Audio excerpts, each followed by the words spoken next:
Welcome back to my channel, Adventures in America. If you're new to my channel, my name is Jocelyn, and for today's topic, I'm going to discuss how to fill out the CDC Attestation Form.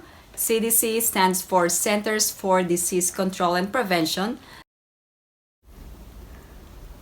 All U.S. passengers must fill out the CDC Attestation Form, and you must be 2 years old and above. Let me provide this important information.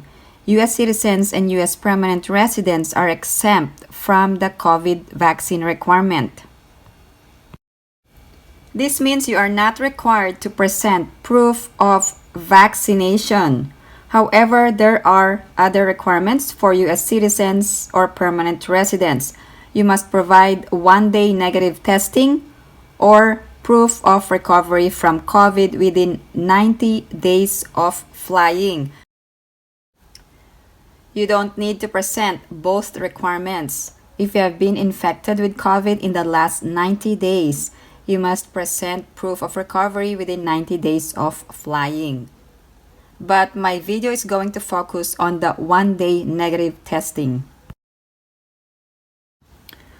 If you are a non-US citizen, you must be fully vaccinated. However, there are exemptions. Children below 18 do not need to be vaccinated. Also, if you are covered by specific exemptions.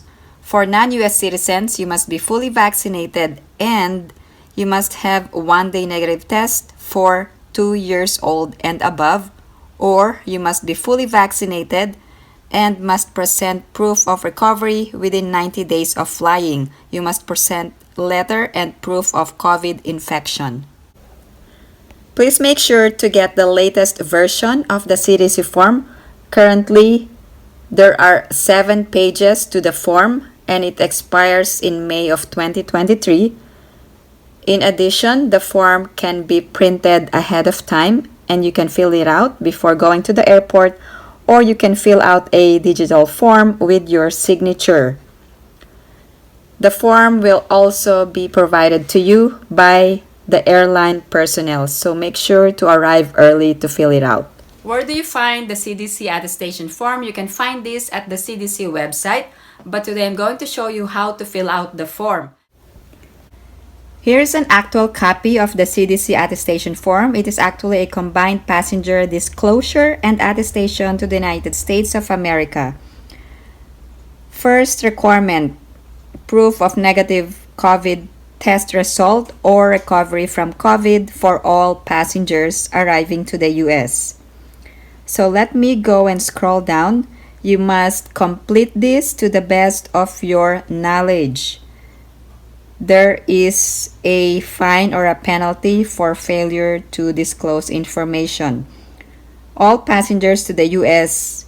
2 or older must provide to the airline a complete and applicable portion of the attestation. So please do not send false or misleading information. As I've mentioned, U.S. citizens and permanent residents must either have a negative result for a qualifying test or documentation of recovery from COVID in the form of positive viral test no more than 90 days prior to departure, and a letter from a licensed healthcare provider or public health official. If you are a non-U.S. citizen, you must provide proof of being fully vaccinated or proof of being accepted from the requirement to be fully vaccinated against COVID. All passengers to the U.S. 2 years old or older must provide an attestation form. If you are a non-U.S. citizen, you must be fully vaccinated and must have a negative test or documentation of recovery. Let's move on to section 1. If you can see above, on the right-hand corner, the expiration date for this form or this version is May 31st of 2022. And under Section 1, this must be completed or on behalf of all passengers 2 years old or older, regardless of citizenship or vaccination. Under A, negative pre-departure test result, which is 1 day before flying, and also for B, documentation of recovery from COVID-19. It shows here on the first portion below A, you must attest, and on the second portion, on behalf of another person. And for B, it's the same thing. The first portion, you must attest for COVID-19 and be cleared for travel. And below it, on behalf of that person, you can also fill out that information. For C, humanitarian exemption. First, you can attest on yourself, and the other portion is on behalf of another person. For Section 2, this is the requirement regarding full vaccination. You can complete this or on behalf of another person 2 years old or older. For A, fully vaccinated, you must attest that you are fully vaccinated. And then if you are done with letter A, you can go ahead and scroll down and find the signature portion of the attestation form. And that's it. If you are fully vaccinated, you can just attest and then go down to find the signature portion of the form, print your name, and then sign, and then add the date. Let's go to Section 2, letter B. If you are not fully vaccinated, you must attest that you are not fully vaccinated and that you are a covered individual who is not fully vaccinated, and that you are accepted from the requirement to present proof of being fully vaccinated. There are several instances where you could be exempted.